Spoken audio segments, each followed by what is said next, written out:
Before we get to today's episode, let me ask you, are you stuck on whether your story idea is book-worthy? Are you struggling to weave your scenes into one cohesive narrative? Or are you a serial starter who never quite makes it to the end? My free guide, Nail Your Story Idea, solves all three problems.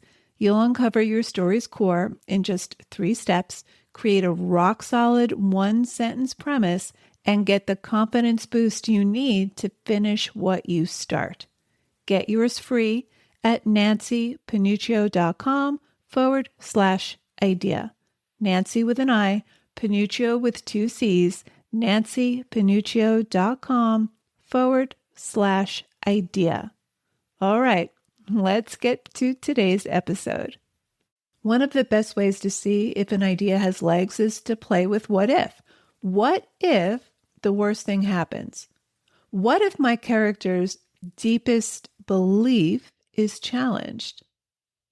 What if they get what they want and it's not what they expected?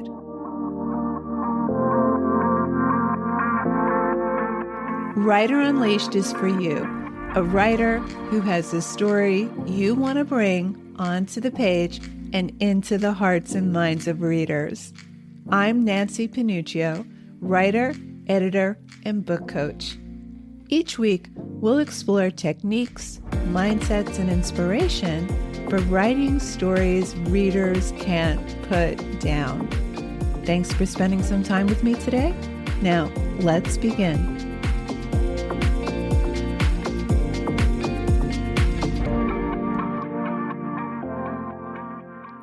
When I first started writing, I believed if I just had a great idea, the novel would practically write itself. But here's what I learned the hard way. Many ideas sound great, but not all of them have the weight to carry 80,000 words or 100,000 words. Maybe this has happened to you. You're excited about an idea. You write a few chapters and it's fun. You're on fire. Then somewhere in the middle, it starts to fizzle. You're not sure where to go next. You're stuck. You're disenchanted. This is very common. And it's not because you're not a good writer or the idea is no good. It's because the idea wasn't fully formed to begin with. So how do you know if your idea can go the distance? And how do you take an idea that feels small and grow it into something novel-worthy? That's what we're diving into today. By the end of this episode, you'll know how to recognize when an idea has novel-level potential or memoir-level potential. You'll layer it with the kind of depth that keeps readers turning pages and keeps you engaged, and how to grow a small idea into something that can sustain a full story arc. First, let's define big idea. A big idea isn't about high concept. A lot of writers think big means a dystopian epic, a multi-generational family saga, or a thriller with global stakes. But here's the truth. An idea can be quiet and still feel big enough to sustain a novel or big enough to sustain a memoir. What makes an idea big isn't scale.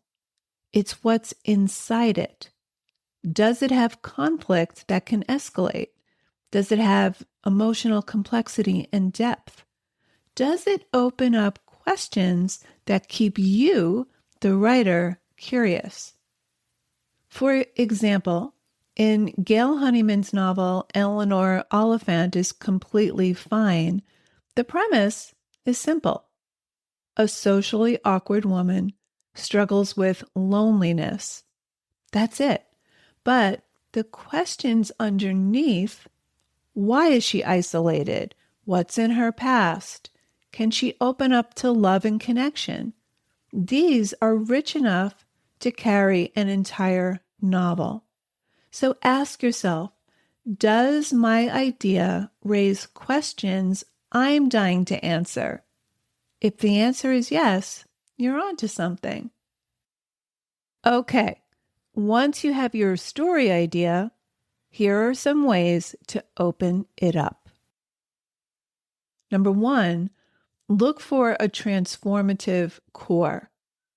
Novels and memoir are about change, both external and internal. If your protagonist isn't being transformed by the events of the story, the idea might not have enough fuel. I think about Lily in The Secret Life of Bees. At the start, she's a lonely, guilt-ridden girl trapped in an abusive home. By the end, she's found belonging, love, and a new sense of self. The emotional transformation is what makes the story so satisfying. Without it, you just have a series of events. So ask yourself, what's my character's before and after? Who are they at the start? Who are they at the end? The bigger the gap, the more space your story has to breathe. Next, number 2, layer in multiple story engines. Most stories don't run on just one track. They have several engines pulling the story forward. These can be external stakes. What's at risk in the world of the story? They can be internal stakes. What's at risk inside the character? They can be relational stakes. What relationships are evolving, deepening, or breaking? For example, the novel Where the Crawdads Sing. On the surface, it's a murder mystery, but it's also about survival, love, justice, and identity. These layers keep the story rich and compelling. So brainstorm at least 3 sources of tension or conflict in your idea. If you can only think of one, it may need more layering. Okay, on to number 3. Test your idea with what if questions. One of the best ways to see if an idea has legs is to play with what if. What if the worst thing happens? What if my character's deepest belief is challenged? What if they get what they want and it's not what they expected? This exercise expands your story's possibilities and reveals whether the idea can stretch. So write down 10 what if questions about your idea. Pay attention to the ones that spark excitement or even fear. Those are the ones worth pursuing. Finally, you want to give the idea room to grow. Ideas grow as you write. Sometimes what starts as a small spark, a single scene, a voice you can't shake, a question you can't stop asking, becomes something bigger once you start exploring. I've seen this again and again with my private clients. One writer started with a simple image, a woman standing in front of her childhood home after decades away. That's it. But through writing, she uncovered themes of trauma, reconciliation, and identity. That little image blossomed into a layered, powerful novel. So don't judge your idea too quickly. Spend time free writing around it. Explore backstory, side characters, and setting. You might be surprised at how much is hidden there. Okay, so to recap, a big idea isn't about scale, it's about depth and the questions it raises. Before you jump to the next shiny idea, keep these points in mind. Number 1, a big idea has a transformative core, a journey your character must take, a journey your character has no choice but to take. Number 2, it's layered with multiple engines of conflict and stakes. And number 3, it grows as you stay curious and keep writing into it. Here are 3 ways to probe your idea for story potential whenever you start to get bored with it, lose interest, or the idea just fizzles out when you get stuck. Number one, ask yourself, what's my characters before and after? Number two, brainstorm at least 3 sources of tension or conflict in your idea: external, internal, and relational.